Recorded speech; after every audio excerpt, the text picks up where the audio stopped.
Hello everybody and welcome to Toyah at Home. Oh, I'm loving March. We've got gigs coming up which have a few surprises in store for whoever's in the audience. We're very excited. There's lots of rehearsals going on for Toyah and Robert and the Sunday Lunch Tour. I am now writing what will be a version of Posh Pop 2. I'm not going to tell you anymore because it's too early to talk about it. But everything is just in that kind of spring, new year, ascending moment where the energy is just really strong and plentiful. The light in the day is prolonged, which means I'm far more active. I'm not a darkness person, so things are good. Today I'm going to be reacting to a performance at Pebble Mill in April 1985 of the Harry Bogdanov song called World in Action, which is off the wonderful Minx album and was released as a single in August 1985 on the Portrait label. Now this is a really kind of current subject matter, this song. I'm having to wear my husband's glasses because the only lyrics I can find are the size of centipedes' footprints. So the chorus alone is not a very upbeat chorus, even though this is very much a dance track. There's a world in action around us, world in action for all to see. You better hide behind your religion. Is there a future for you or for me? That's the chorus. And then the first verse, where will you go when the sirens blow? Will you run helter-skelter in search of a shelter, or will you lie low? Will you sit there clutching at your lucky charm, or pray to your God to keep you from harm? Maybe you'll believe that it's just another false alarm. Oh, I mean, really, it's a song, a protest song about war at a time where in 85 we were 3 years out of the Falklands War, but also there was still this constant threat around the world of unrest, unease, and of war. And it's like, well, nothing changed. Now, I'm a firm believer that music is a universal language that will change all, that will certainly encourage every culture across the board, every race across the board to come together and realize that we are all brilliant, we're all unique, and we are emotional creatures that have the ability to love. So let love be our ruler, not hatred.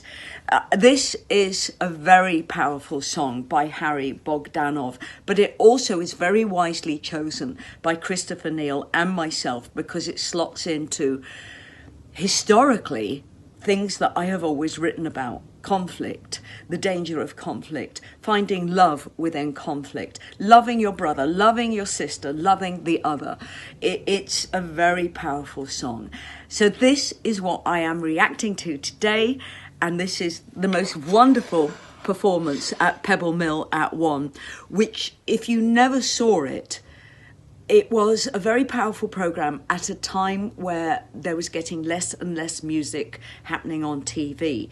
You had the very wonderful Tube starting off. You still had Top of the Pops, but all those children's shows were starting to not do so much TV. And we were just moving towards an era in the 90s where we just needed to stay and keep hold of the power of music within TV. So this is a daytime show, obviously, Pebble Mill at 1. And this is a performance that is very special to me because after this performance, I had a car waiting to take me down to Dorset to start working with my future husband, Robert Fripp. Now, I didn't know that literally a year and 1 month later, I would be marrying Robert Fripp. So this day changed my life for the rest of my life. So let's take a look at it. So there I am. I can see that I'm in a gay ironmonger outfit. I loved wearing her clothes. And even though I am absolutely tiny, they were so right for the time. I'm singing through what looks like beautiful silver circles, kind of sawn off drain pipes, I suppose. And you've got this kind of dance beat going. It's very, very crisp and clean as a visual. And Pebble Mill at 1, BBC Pebble Mill at 1, have really pulled out all the stops for this performance. Maybe you'll believe it's just another false alarm. So this really strong dance beat, beautifully produced. And what I love about my singing on this album is I had time to have vocal tuition, so I could change the way I was singing, kind of in contrast to how I sang on Blue Meaning, Sheep Farming in Barnet, how I sang on even Anthem. So the training allowed me to just be more of a kind of studio singer rather than a live singer.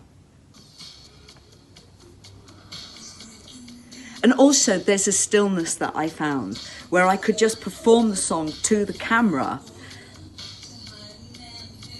rather like running everywhere. So you've got those synthesizer stabs that became very prominent from 85 onwards. Now, Christopher Neal went on to produce Cher. He worked with Celine Dion, but he was always ahead of the game when it came to production style.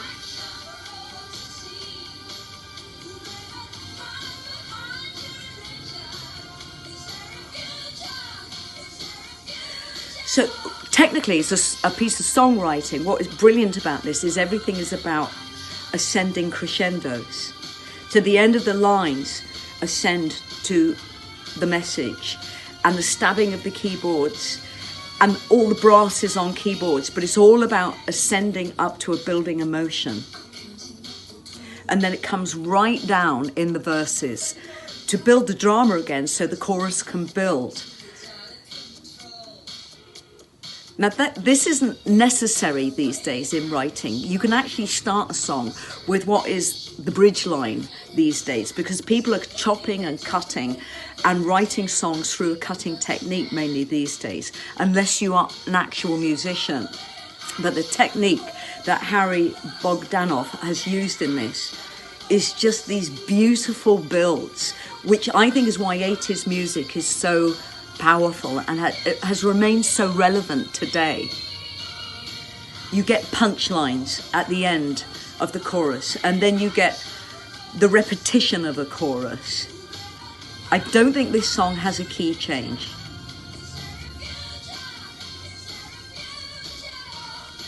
I love this. I think it allows the song to be a song and the performance doesn't distract from the song.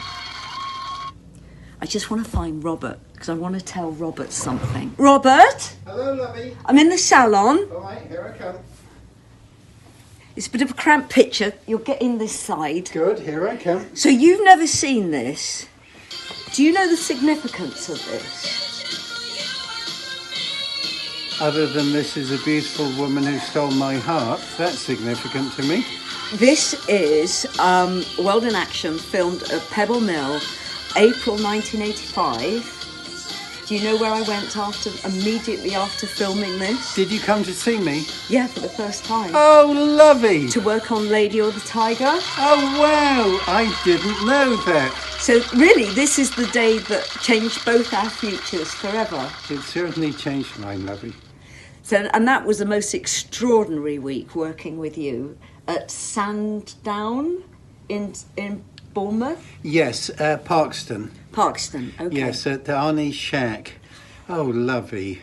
I know. I've never seen that before. I mean, the innocence, the confidence of the performance, the unknowing that our lives were going to come together and change forever. That's probably a good job I didn't know that. Yes, I think you'd have been terrified. I would have been terrified. I'm still terrified. So everyone, we will see you tonight for a fun, upbeat moment, and tomorrow for a really wacky, crazy Sunday lunch. Lots of love from Toyah. And from Robert.